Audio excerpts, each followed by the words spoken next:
Firman Tuhan di dalam Lukas pasal yang ke-12. Demikian firman Tuhan ayat yang ke-35. Hendaklah pinggangmu tetap berikat dan pelitamu tetap menyala. Dan hendaklah kamu sama seperti orang-orang yang menanti-nantikan tuannya yang pulang dari perkawinan, supaya jika ia datang dan mengetuk pintu, segera dibuka pintu baginya. Berbahagialah hamba-hamba yang didapati tuannya berjaga-jaga ketika ia datang. Aku berkata kepadamu, sesungguhnya ia akan mengikat pinggangnya dan mempersilahkan mereka duduk makan. Dan ia akan datang melayani mereka. Dan apabila ia datang pada tengah malam atau pada dini hari dan mendapati mereka berlaku demikian, maka berbahagialah mereka. Tetapi ketahuilah ini, jika tuan rumah tahu pukul berapa pencuri akan datang, ia tidak akan membiarkan rumahnya dibongkar. Hendaklah kamu juga siap sedia, karena anak manusia datang pada saat yang tidak kamu sangkakan. Nah, sampai di sini lebih dahulu. Saudara, kata-kata Tuhan Yesus ini harusnya berlaku buat saudara dan saya. Ini tidak ada jamnya. Setiap saat saudara dan saya dituntut oleh Tuhan harusnya siap sedia, pinggang terikat dan waspada. Nah, tetapi kenyataan saudara bahwa kita tidak bisa begitu. Sebabnya apa? Sebab kita tidur, kita kerja, kita melakukan pekerjaan sehari-hari. Tetapi kenyataan yang Tuhan tuntut bukan itunya. Yang Tuhan tuntut, berdoalah senantiasa. Artinya apa? Komunikasi dengan Roh Kudus senantiasa. Nah, untuk itu saudara dan saya harus berlatih. Seperti yang saya sudah katakan, saudara dan saya berlatih. Caranya berlatih, saudara mulai ngomong, ngajak ngomong, bicara dengan Roh Kudus, supaya kewajiban itu nanti kadang-kadang lupa, diingatkan lagi, lupa, ingat lagi. Ini kewajiban menjadi kebiasaan, kebiasaan nanti menjadi kesukaan. Itu yang harus saudara lakukan. Nah, lalu Tuhan Yesus berkata di sini bahwa apabila hamba itu didapati pagi, siang, sore, malam, pagi, siang, sore, malam, didapati berjaga-jaga, mereka waspada. Nah, itu tandanya saudara mulai di sini harus berlatih. Dibangunkan jam berapa saja seperti dibangunkan, itu harus berdoa. Nah, cara Tuhan membangunkan kadang-kadang itu melalui suara, kadang-kadang dikageti, kadang-kadang saudara bisa bahasa Jawa ini keselak. Jadi kaget, tidak bisa napas, terus kadang-kadang sampai dicablek. Nah, kemarin saya ngomong-ngomong sama anak muda ini, yang laki-laki, yang perempuan belum ada itu, sampai dijengguk sama Tuhan, jadi kepalanya dinyot gitu supaya bangun. Loh, saya ngalami saudara, dan itu nyata, bukan teori. Karena apa? Hati kita waspada dan kita mau sewaktu-waktu itu dibangunkan Tuhan. Nah, kalau saudara berlatih, nanti saudara bisa menikmati. Saudara jangan kira kalau tengah malam jam 1:30 jam dibangunkan itu Tuhan tidak punya maksud. Punya. Yang pertama adalah kalau dia nanti datang, saudara siap belajar. Yang kedua, sebelum ada serangan kuasa gelap. Saudara diberitahu. Pasti.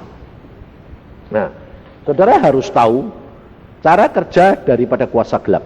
Kuasa gelap itu kerjanya mesti di antara jam 11:30 sampai kira-kira jam 2. Kenapa? Masalahnya itu. Mengapa? Sebab saat-saat seperti itu orang sedang kosong.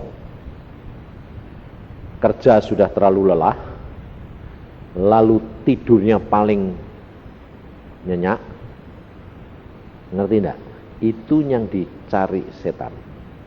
Sehingga saudara dan saya mudah dimasukin. Saya ngalami banyak hal. Karena di rumah saya Jepara, itu terus terang saudara.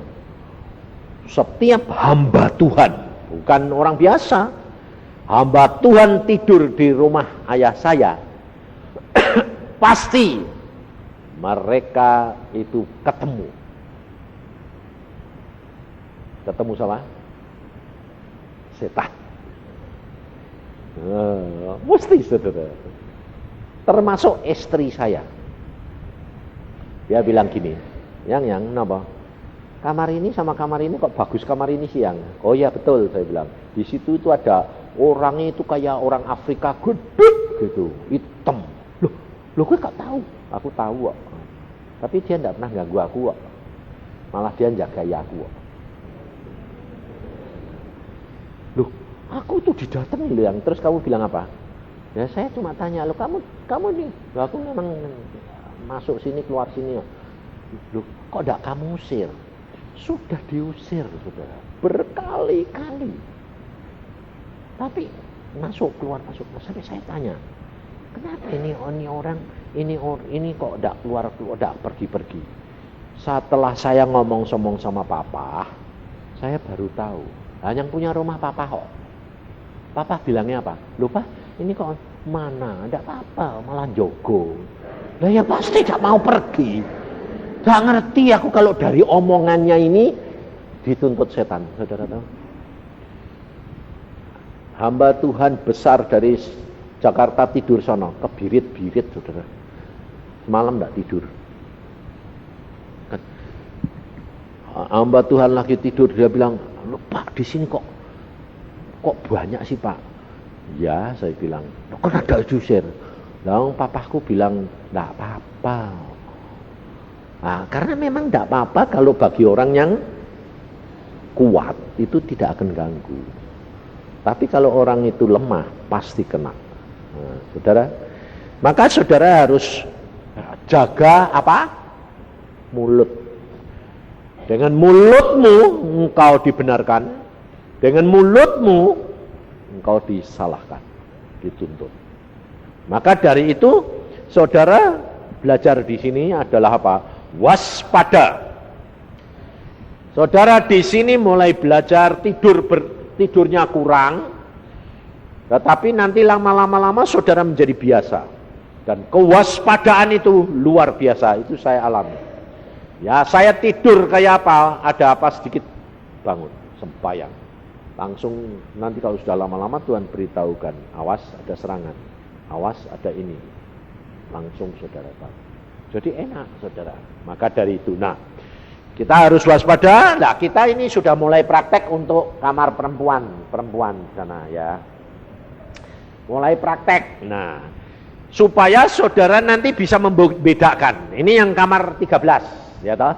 Nanti malam sudah mulai berdoa, saudara yang lain bantu doa, nanti akibatnya yang di kamar 13 itu kamu bisa ngerasain. Nah, mulai malam ini seterusnya itu bagaimana. Nah, kamar mandinya juga nanti tahu. Kamu bisa nanti. Nah, saudara jadi praktek, di dalam praktek itu saudara nanti ngalami. Supaya saudara tahu bahwa itu bukan teori. Tetapi hidup kekristenan itu hidup yang nyata. Roh dijilmakan menjadi daging. Nah, lalu di sini Tuhan berkata, bahwa berbahagialah hamba yang tahu kapan saja tuannya datang.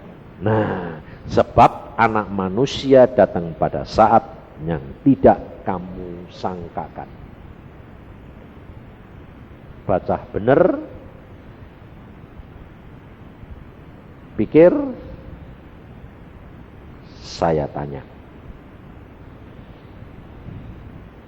Sebab anak manusia datang pada saat yang tidak kamu sangkakan. Kalau nanti anak manusia itu datang, kamu tahu enggak?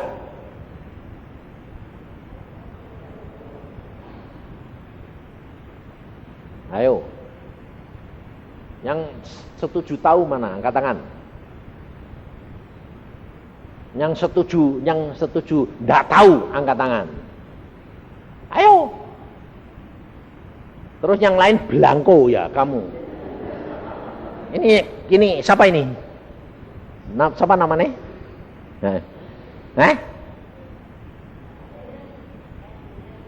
Wah kok susah sih. Oh Eden. Waduh. Kamu enggak tahu ya enggak tahu enggak. Maksudnya apa? Oh.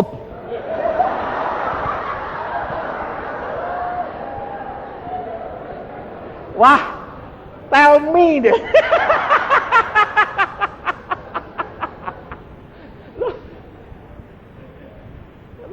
Maksud saya itu dia ketakutan, takut salah.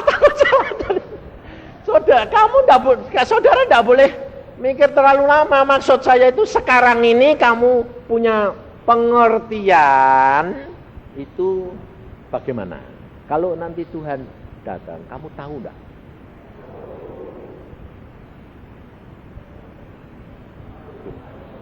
Makanya itu saya tanya. Dia bilang, tahu kalau berjaga-jaga. Lah kamu berjaga-jaga berapa tahun enggak bisa tidur ya? Maksud saya itu sekarang ini kalau seandainya Tuhan nanti datang itu kamu tahu enggak?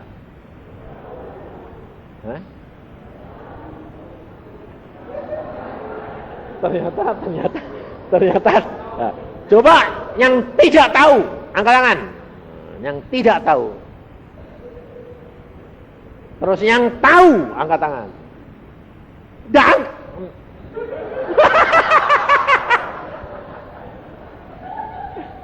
tahu enggak? Oh, lah kok tadi enggak angkat tangan? Yang tadi ya. Oh, dia bilang angkat tangan terlambat. Oh, saya tanya yang kedua bilang tahu enggak? Tahu. Ini enggak tahu. Ngangkatnya enggak gini tapi. Loh.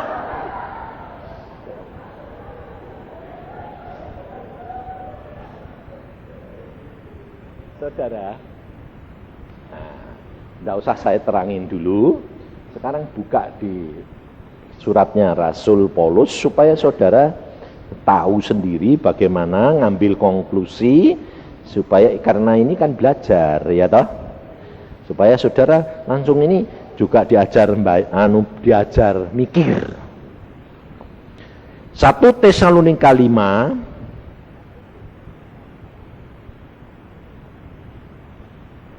1 Tesalonika 5.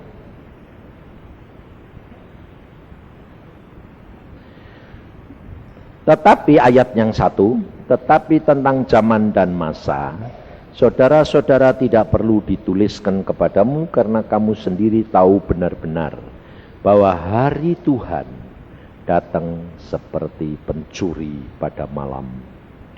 Apabila mereka mengatakan semuanya damai dan aman, maka tiba-tiba mereka ditimpa oleh kebinasaan seperti seorang perempuan yang hamil ditimpa oleh sakit bersalin. Mereka pasti tidak akan luput, tetapi kamu, saudara-saudara, kamu tidak hidup di dalam kegelapan, sehingga hari itu tiba-tiba mendatangi kamu seperti pencuri. Karena kamu semua adalah anak-anak terang, dan anak-anak siang.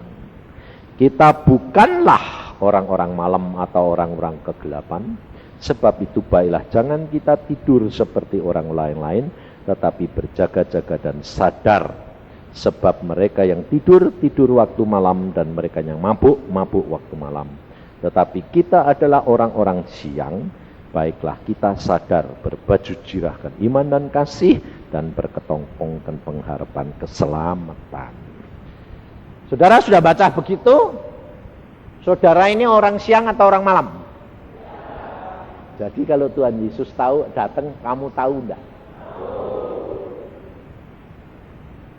Yang enggak tahu tadi sudah ngerti belum? Jadi kalau kamu ditanya, memang Tuhan Yesus datangnya tidak disangka-sangka, tidak tahu kapan. Tapi kalau dia nanti datang, kamu tahu enggak? Siapa yang ngasih tahu kamu? Nah, ngerti. Roh Kudus yang ngasih tahu kamu. Tapi kalau kamu dikasih tahu enggak nurut, ditinggal. Ngerti? Sebabnya apa? Kenapa kok kalau nanti Tuhan Yesus mau datang dulu, kenapa kok kamu tahu dulu? Kok enggak Tuhannya Yesus datang dulu? Ayo, sekarang perhatiin. Tuhan mau datang, kamu sudah tahu, atau pas datang kamu tahu? Tuhan mau datang, kamu tahu. Sebabnya apa? Urutannya gini. Kamu baca di dalam kitab Kejadian. Pada waktu Allah mau menjadikan langit dan bumi, yang melayang-layang dulu siapa? Roh Kudus. Setelah Roh Kudus melayang-layang, lihat-lihat, baru Bapak berfirman. Yesus itu firman. Yesus yang ngomong, baru itu jadi. Demikian juga ini nanti kedatangannya Tuhan Yesus juga begitu. Kalau Bapak lihat, jadi melayang-layang roh. Wah, sudah cukup ini.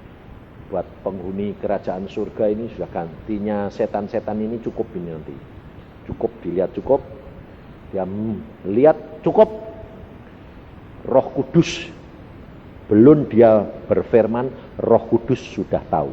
Bapak sudah ngambil keputusan, Yesus harus turun. Nah, demikian Roh Kudus tahu, kamu dikasih tahu. Siap. Bangun. Sembahyang. Yang satu bilang, amin. Oh, Tuhan, ada apa Tuhan?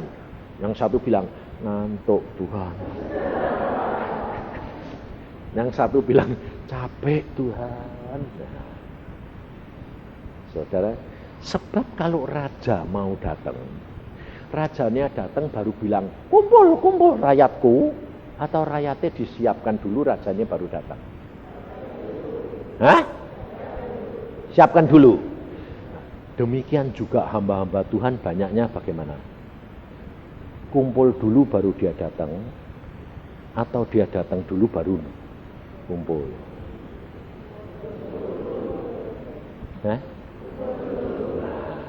Kalau nanti kamu jadi hamba Tuhan, mintanya harus kumpul dulu semua. Sudah nyanyi, tinggal firman, saya datang.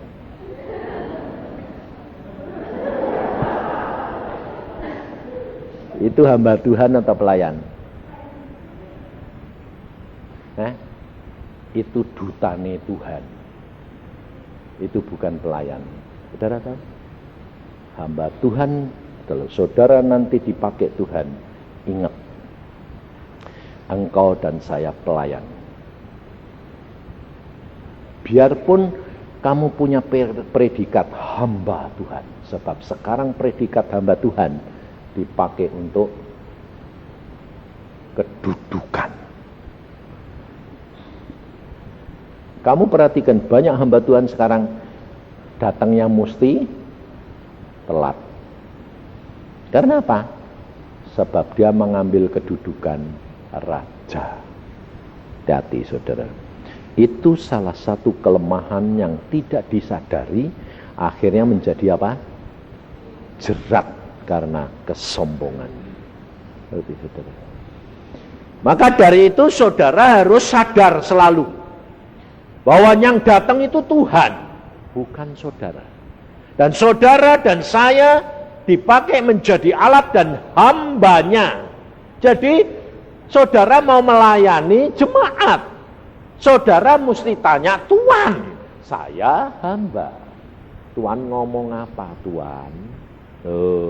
Untuk disampaikan kepada anak-anakmu. Ngerti? Jemaat ini anak-anak Tuhan. Ini hamba Tuhan. Nah, ngerti? Kamu tahu pembantu kalau sudah terlalu lama, ngerti banyak, nanti sama anak-anaknya majikan kan kurang ajar. Benar? Merintah ngatur, sudah statusnya bukan hamba lagi tetapi wakil mamah. Ngerti saudara? Itu tidak sadar saudara. Tapi saya diajar Tuhan senantiasa.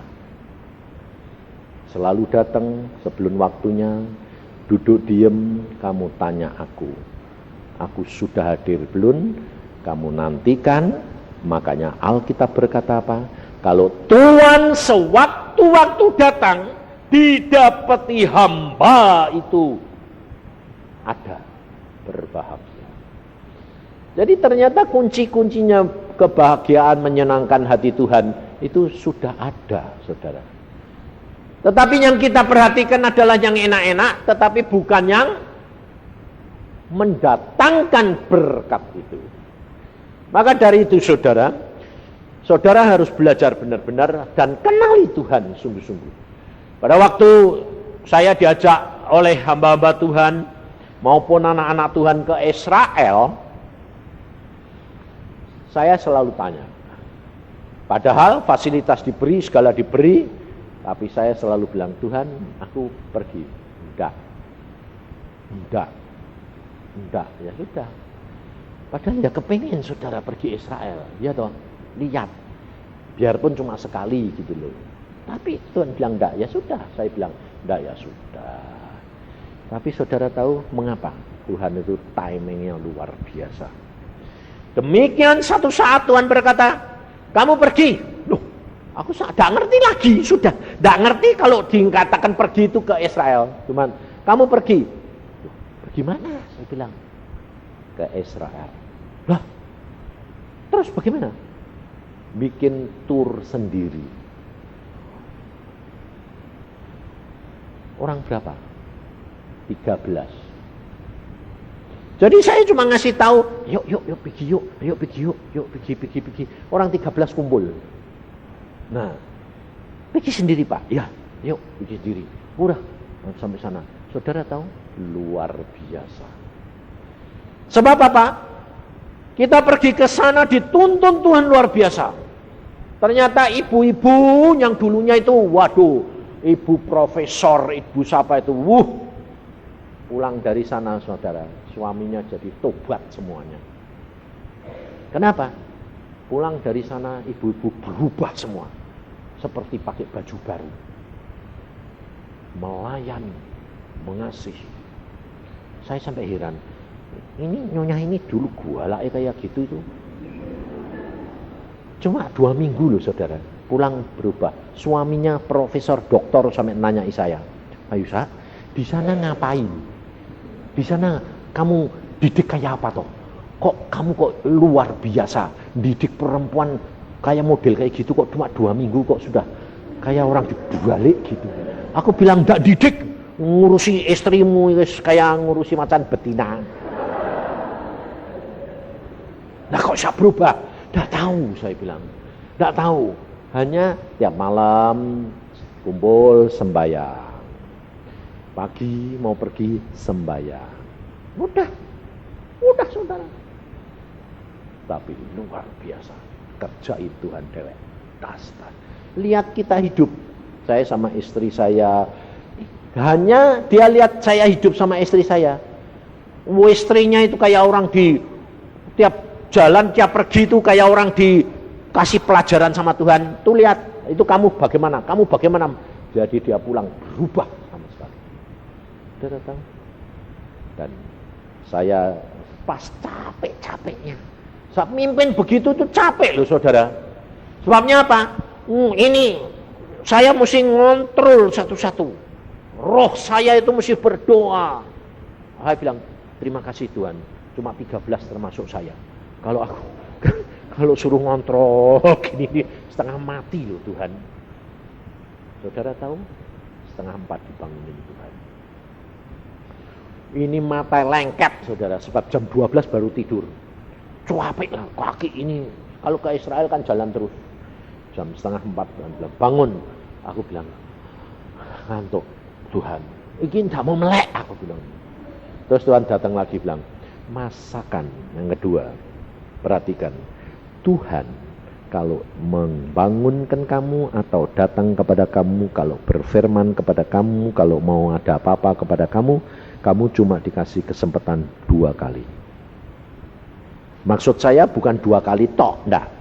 3 kali, tapi 2 kali ini kamu harus sudah siap. Sekali kamu tidak, Tuhan tetap bangunkan sekali lagi. Tapi kalau sekali lagi kamu tidak bangun, biasanya 90% ketiga kali kamu tidak bisa bangun. Jarang sekali yang ketiga baru kesempatan terakhir kamu bisa. Sebab itu seperti permainan badminton. Kalau straight set sudah kalah, game. Di long set juga peot. 2-1 sudah game percuma. Nah, pertama Tuhan bilang bangun, lengket. Aku bilang tuh ngantuk Tuhan. Dia ngomong begini, masakan aku datang, kamu tidak mau bangun. Bangun, kaget. Sebab dengan nada itu, yang pertama bangun, yang kedua biasanya apa? Dikasih alasan sedikit. Masakan aku datang, kamu tidak mau bangun. Sadar, bangun. Ya Tuhan, mata melem. Ditanya sama Tuhan, kamu ada di mana? Tidak bisa mikir. Ganti tanya saya. Betul Tuhan, ada di mana saya?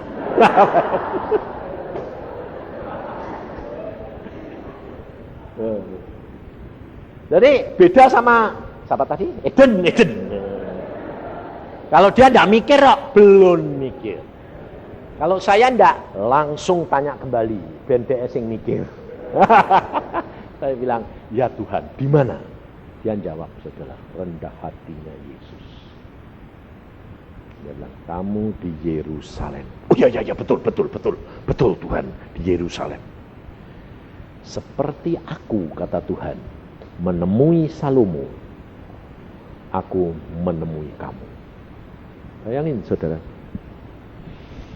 Kalau saya pada waktu itu diajak orang lalu saya mau sendiri, belum tentu timing yang Tuhan berikan buat dia menemui saya di Yerusalem. Bayangin saudara. Saya mengalami hal yang luar biasa. Banyak orang berkata begini, wah Yusa itu sombong. Masa sampai Tuhan kok merendahkan diri nemui dia seperti nemui Salomo. Saya bilang, kalau saya bohong itu untung saya apa? Pembohong tidak masuk surga, betul tidak? Ngapain? Saya memotivasi saudara, kenal Yesus. Aku sendiri jadi calo surga, kok enak? Tidak, aku bilang. Saya orangnya dulunya tidak mau. Saya tidak peduli, saya bilang. Tapi Tuhan bilang, sampaikan, ceritakan. Jadi saya sebelum doa ini, sebelum kesini saudara, saya selalu doa. Tuhan, kau mau ngomong apa? Engkau mau aku sampaikan apa? Maumu apa? Bukan aku, tapi engkau. Buat mereka. Sebab saya sudah ngalami. Kalau saya cerita begini itu, buat apa? Aku untungnya apa coba? Tidak ada. Aku tak cerita kayak gini, aku ngasih duit tio-tionannya lumayan, ndak. Oh, aku tidak mengharapkan apa-apa. Cuma saya bilang saya mau melakukan dengan segenap hati, pikiran, dan kekuatan. Dan Tuhan berkata apa saudara? Seperti aku menemui Salomo, aku menemui kamu. Waget saudara. Langsung mata rohaniku itu melek. Langsung bilang, oh ya. Dia berkata apa? Persis sama. Sekarang engkau boleh minta apa saja, aku beri. Bayangin saudara. Kamu boleh minta apa saja. Wah, mikir ini, langsung terus ini keluar. Nah, dagingnya keluar saudara. Gak bisa bilang kehendakmu Tuhan. Saudara. Langsung saya bilang, apa Tuhan? Apa saja. Terus mikir, jerat, rohani jasmani. Sebab saya itu orangnya ikatan sama jasmani ini kuat, saudara. Saya tidak mau di dunia sengsara, nanti di surga enak. Nah, surga enak, dunia enak. Sebab Alkitab ngomong apa? Cari dulu kerajaan surga serta kebenarannya, nanti akan semuanya akan ditambahkan. Berarti kalau kamu rohanimu naik, ini tambahannya naik enggak? Naik. Berarti kalau kamu dekat Tuhan, KKN-nya wah, kecipratan enggak? Iya, enak toh. Aku bilang enggak mungkin. Jadi mesti enak ini. Jadi kalau kita nanti punya kedudukan di surga tinggi, di dunia pasti kita tinggi. Ternyata benar saudara. Di Wahyu. Wahyu itu 37 sidang jemaat. Dari 1, kalau kamu perhatiin, dari pertama sampai yang ke-7. Yang paling makmur di mana? Laodikia yang terakhir. Laodikia itu dikatakan apa? Kamu kaya raya. Tapi suam. Nah, jadi kenyataan itu yang di Laodikia itu sebetulnya kaya raya enggak? Baca kok ketok melongok ya. Berarti bacanya enggak ngapal, enggak anu ini. Ya tapi enggak salah wong sedang belajar. Coba dibaca di Wahyu. Wahyu pasal 3. Saudara perhatikan, nanti kalau saudara urut, saudara bikin skema, saudara jenjang jemaat pertama, kedua, 3, 4, 5, 6, 7. Nanti saudara akan lihat naik. Paling top Laodikia. Nanti saya petik sedikit. Nah, saudara, ini 7 sidang Jumat itu 7 kelompok orang Kristen itu nanti kelompoknya memang 7.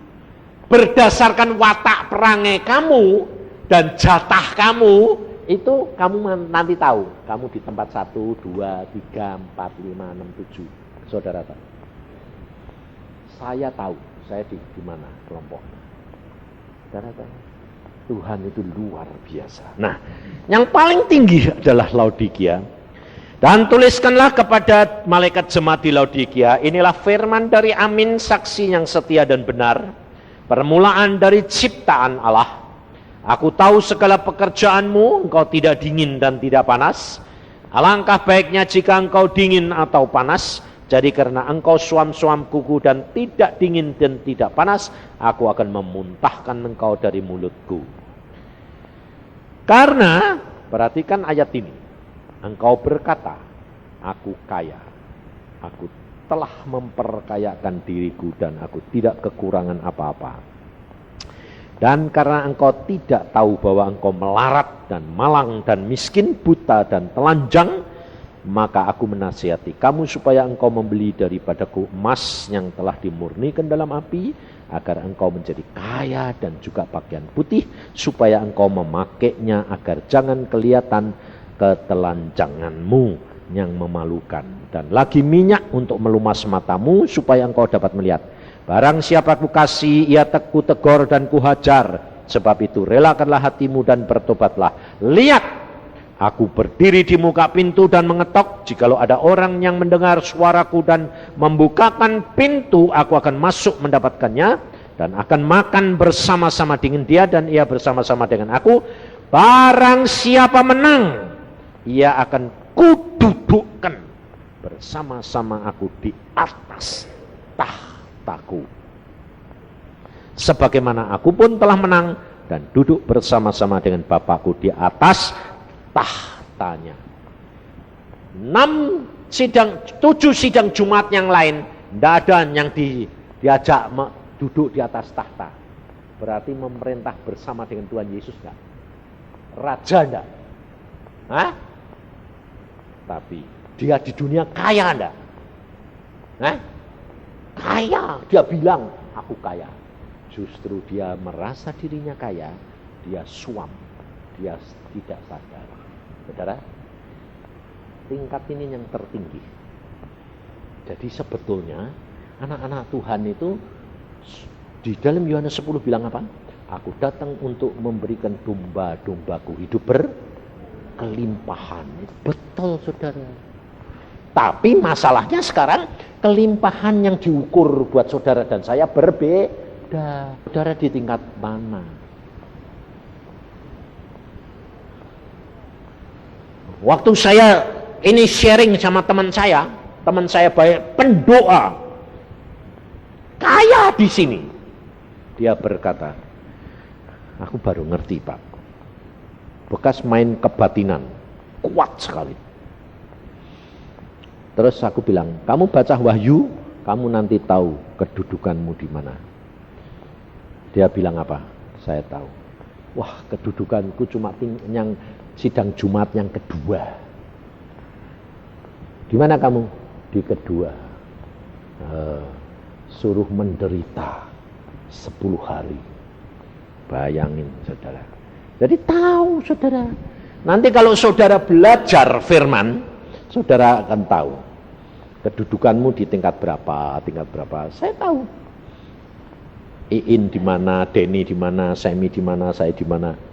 Tuhan itu memberitahukan. Saudara, enak. Nah, pada waktu itu saya ditanya Tuhan, kamu minta apa saja kamu aku beri. Nah, lalu saya berkata, rohani jasmani?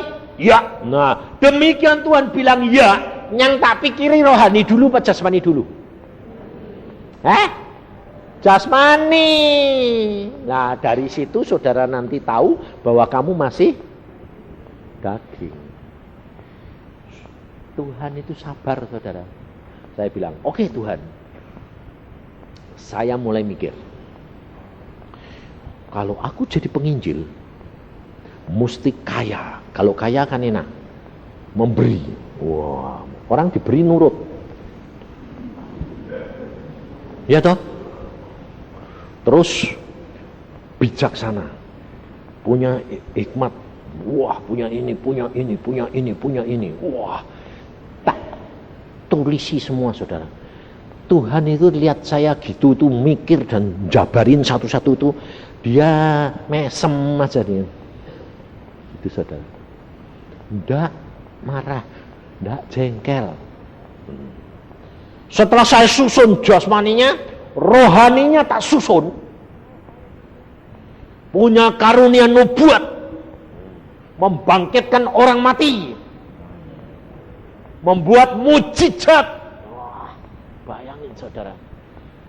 Punya karunia menarik orang. Tidak pasang susu, tapi menarik orang. Jadi semua komplit. Itu beberapa setengah jam lebih, saudara. Sudah tak susun, setengah mati. Saya konsultasikan dulu sama Roh Kudus. Jadi kembali lagi, saya punya kelebihan yang sudah biasa saya lakukan, kalau sudah apa-apa itu sebelum jawab sama Tuhan Yesus, sebelum melakukan, mesti konsultasi sama Roh Kudus. Saya bilang sama Tuhan, lah lucunya saudara, kamu harus mengenal sifatnya Roh Kudus. Kalau kamu tidak tanya, dia diam. Kamu sibuk kayak apa? Dia diam. Itu ya gitu. Nah dia kan sudah tahu tuh ya, kalau saya melakukan begitu tuh salah tuh ya. Tapi enggak ribut tuh deh. Saya bilang, Tuhan Roh Kudus, aku sudah nyusun ini jasmani, ini rohani, yang Tuhan Yesus minta.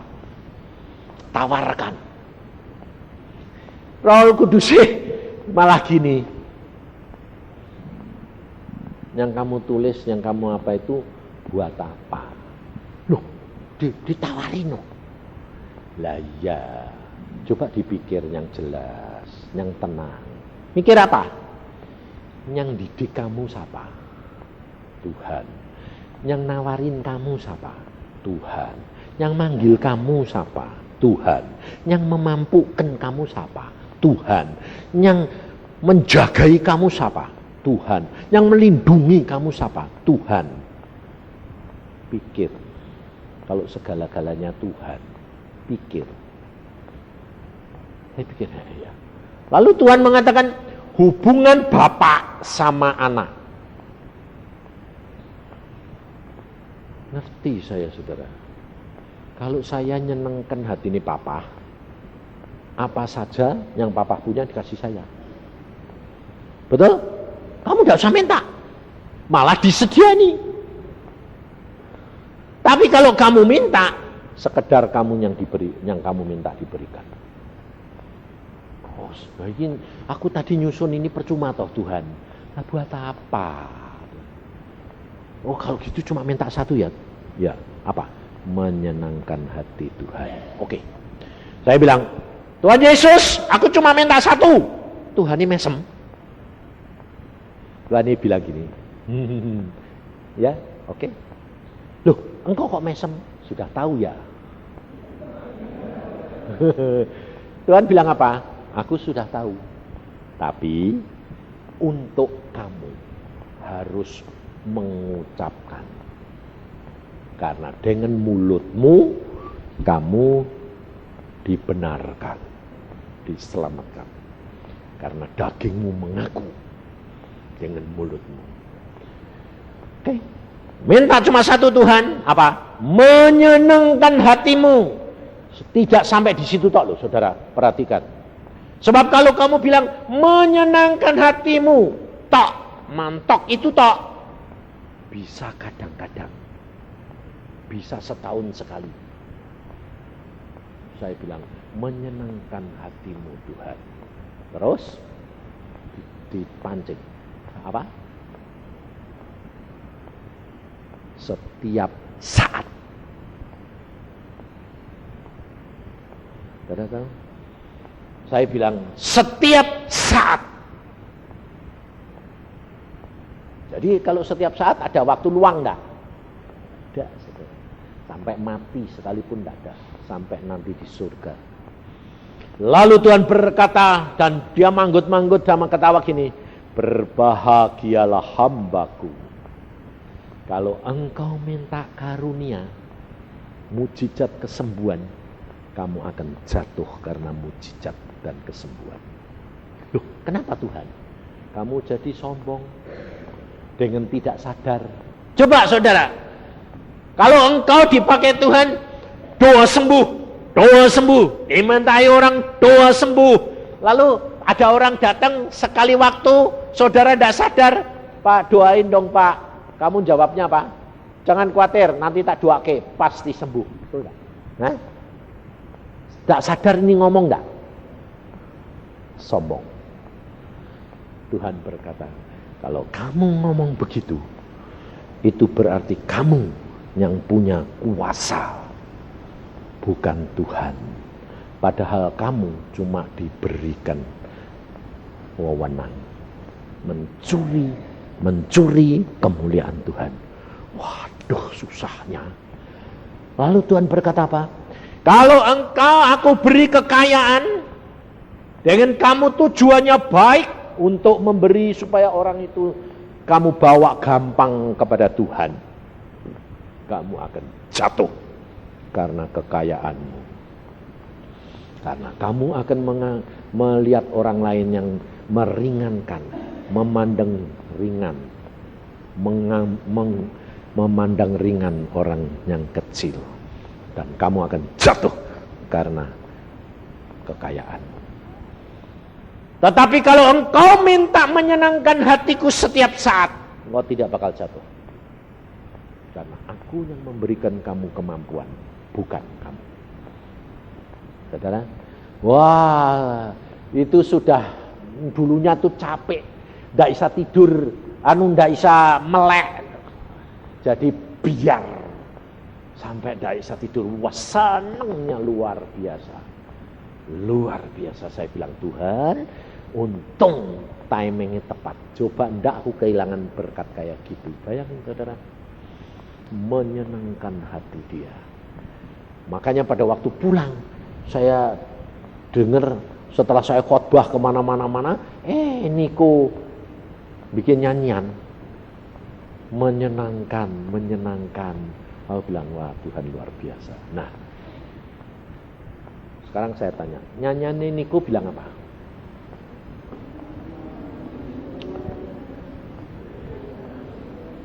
Nah, yang dinyanyikan Niko sama yang saya alami beda enggak? Dua-dua menyenangkan hatinya Tuhan, betul? Tapi beda enggak? Ayo, bedanya itu tipis sekali. Apa bedanya?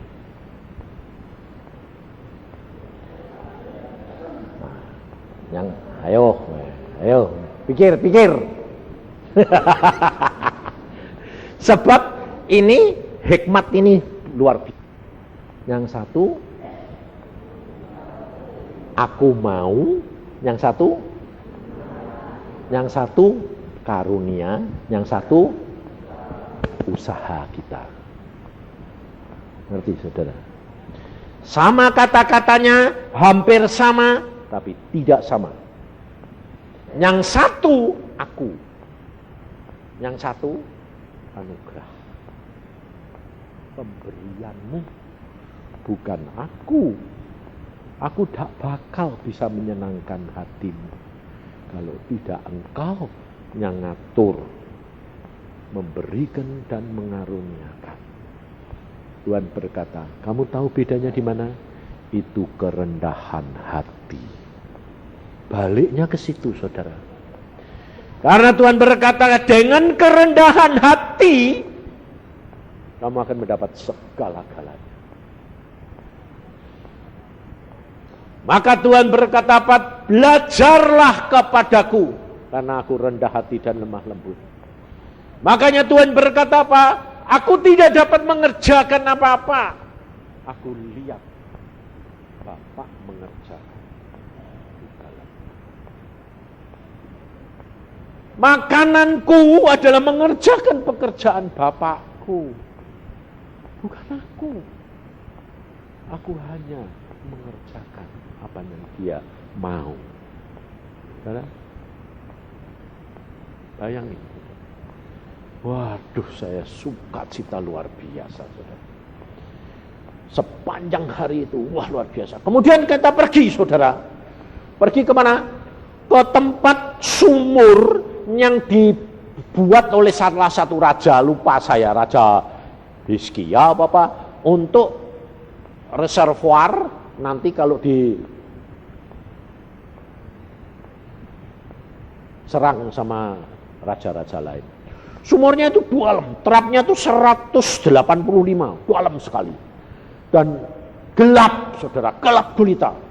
Makanya dikatakan gini, harap ini sama guide-nya. Saudara-saudara yang mau masuk, lepas kacamata hitam. Sebab itu siangan di sana panas. Tidak ada keringat. Saya pakai hem, orang yang banyak keringat gini, AC aja keringat. Di sana panas tapi tidak berkeringat. Aneh tak? Sebab apa? Segera muat. Jadi hem itu awet. Saya cuci 3 jam belum 3 jam kering. Tidak dipanas, taruh di kamar hotel. Cepat sekali. Kering sekali. Udaranya itu kering. Makanya orang sana harus pakai tertutup itu apa? Ini penguapannya luar biasa. Nah, saudara tahu istrinya Pak Samudi masuk ya sama dengan masuk. Setelah saya gandeng istri saya kan ya gendut. Nah, dia ya gendut juga. Saya gandeng. Bab terape kan yang pelan-pelan. Sebab dia lepas repot ini dia gelundung. Loh ya toh, dia gendut, saya ya gendut, tadi gelundungan repot. Bahkan saya yang susah. Saya dulu kalau jalan tidak pernah gandeng istri saya. Tapi setelah Tuhan berkata kasih turun, selalu saya gandeng. Sekarang kemana-mana tak gandeng. Sebabnya ini tambah lama tambah bunder ini repot. Malah gandengnya kenceng. Sebabnya apa dek? Jatuh kan repot. Saya yang susah. Sebabnya apa? Dia kalau sekarang nakal loh. Ya kalau tahan sampai sini, yang kok sakit siang, pijet yang bayangin sekarang. Dulu ndak berani, dia yang mijeti aku. Sekarang aku suruh mijeti dia. Ndak pernah saya minta pijet dia. Lalu dia bilang, kamu kok sekarang kok manja? Loh, kan bayar harga. Payah. Ditagih. Saya bilang, loh, bayar harga kan kamu cuma 14 tahun yang ini kawin sama kamu sudah 34 tahun tuh. Loh, kan ada bunganya. Aduh. Sekarang tengah malam pun kalau ada bapak bilang, bayangin saudara. Jadi, tapi luar biasa. Saya melakukan dengan senang hati, sukacita, menyayangi dia. Sampai saya heran sendiri. Loh, kok sekarang jadi saya sayang sama dia, tambah tua, tambah bunder gini, kenapa ya Tuhan? Itu kasih, saudara. Kasih itu tidak berkesudahan. Nah, saya jalan itu di tengah jalan, saudara, sudah mulai gelap sekali, tapi kan ada lampunya. Tapi lampunya tidak bisa terang kayak begini. Jadi remang-remang gitu, jadi setengah-setengah gitu. Saudara tahu, istrinya Pak Sambudi itu teriak, saudara. Loh, aku kok jadi buta? Orang rombongan itu semua sembahyang berhenti. Berdoa, saya bilang gitu. Waduh, sampai sini kok buta. Bahkan payah. Lalu istri saya bilang, yang, aku tak jalan sendiri sama yang lain, kamu gandeng. Sebab suaminya itu kecil. Tur tuwek. Kecek, terpaut sama dia 10 tahun. Aku bilang, ya maaf ya, Sam tak gandengnya ya istrimu. Ya, ini jatuh bagaimana ini? Masih 90 terap. Turun. Wah, jadi bilang, hati-hati, pelan-pelan, satu langkah ya. Tapi nanti dululah. Sambil saya bilang, ayo satu langkah pelan-pelan ya. Saya ngomong, Tuhan, ini pergi ke sini kok malah buta. Ini bagaimana sih Tuhan? Tuhan ini ngomong dia, buta sih enggak. Nah nyatanya buta. Lulang dia itu pakai kacamata.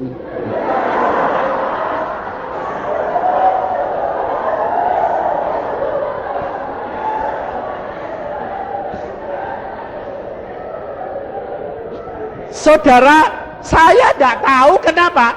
Karena dia memang pakai kacamata tapi tidak hitam. Dia memang pakai kacamata putih. Tapi kan pada waktu itu panasnya luar biasa, ditempelin kacamata hitam. Ya kacamata putihnya biasa siang malam pakai kacamata. Tapi putih. Jadi pada waktu dia masuk, dia tidak dibuka karena dia tidak merasa dia tidak pakai kacamata hitam. Wong memang pakai kacamatanya putih biasa. Cuma dia lupa bahwa ditempelin hitam. Nah, karena di luar tuh terang sekali, buat dia kan tidak hitam. Tapi masuk kan tambah lama kan tambah gelap. Dia bilang, loh kok aku buta? Ini nangis. Jadi orang segitu banyaknya itu sembahyang. Masih 90 trap. Nah kalau saya enggak tanya Tuhan, rasain saya gandeng dia. Bodol. Saya ngomong, Tuhan, ini wong masuk sini kok jadi buta. Tuhannya jawabnya ya lucu lagi, ndak buta. Lu wong nyatanya buta gini kok. Ndak buta. Lah kenapa? Dia pakai kacamata hitam. Stop, aku bilang gitu. Kamu pakai kacamata hitam? Oh iya.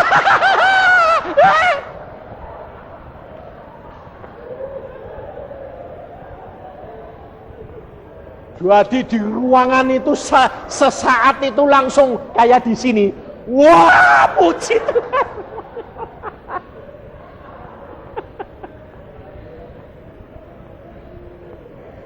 Nah, di situ kan mereka bisa membedakan toh, praktek yang nyata. Kalau kok berkomunikasi sama Tuhan itu bisa, saudara tahu. Aku bilang, kamu bikin gara-gara. Aku sampai gitu, lah gak ngerti kok. Tapi kan orang-orang yang ikut itu rohaninya baru-baru kayak gitu. Tapi semua berubah karena hari demi hari berjalan. Melalui kesulitan ada jalan keluar. Kesulitan ada jalan keluar. Saudara, hidup dengan Tuhan itu enak nah? Makanya kamu di sini beberapa hari ini alami gangguan kamar 13, alami. Jangan takut, malah enak ngalami. Nah, nanti hasilnya bagaimana? Saya yakin kalau kamu ini perempuan-perempuan nanti banyak berdoa, dikasih tahu Tuhan, bertindak, jangan mau kalah sama laki-laki. Nah, gitu loh. Karena ternyata laki-lakinya ini kamu tahu saudara, berdoanya itu jam-jaman sampai jam 2. Kemudian jam 4 bangun sak kamar sayang. Bayangin saudara, ini perempuan tidak ada yang gitu dah. Jujur, tidak ada. Makanya kalah kamu. Padahal di sana nanti semua banyak perempuan nih lo ya. Tapi di sini kalah kamu sama laki-laki. Maka dari itu saudara, kamu harus berjuang karena tahu ini harus ngadepi alam. Nanti saudara akan melihat kemuliaan Tuhan demi kemuliaan Tuhan. Luar biasa Tuhan kita, karena Dia sanggup lakukan segala perkara. Amin. Mari kita berdoa. Tuhan, kami berterima kasih untuk sepanjang hari ini. Kami sangat diberkati, dan kami tahu sambil kami diberkati, diajar, kami juga boleh mempraktekkan apa yang kami terima. Tuhan, beri supaya kami mengerti bahwa Engkau menyiapkan kami untuk segala sesuatu yang luar biasa. Oleh karena itu, beri kami hati yang mau diajar dan sedia untuk terus diajar dan mau terus belajar. Terima kasih Bapa. Kami bersyukur untuk anugerah-Mu saat ini. Terpujilah nama-Mu Tuhan. Dan sepanjang malam hari ini, beri kami istirahat, dan kami tetap waspada, berjaga-jaga. Jam berapapun Kau bangunkan kami, anugerah-Mu besar, kami bangun, kami menghadap Tuhan, dan kami langsung mempraktekkan apa yang kami terima pada hari ini. Berikan kekuatan kepada hamba-Mu, dan kami percaya bahwa anugerah Tuhan melimpah makin besar. Terima kasih Tuhan, dalam nama Tuhan Yesus. Amin.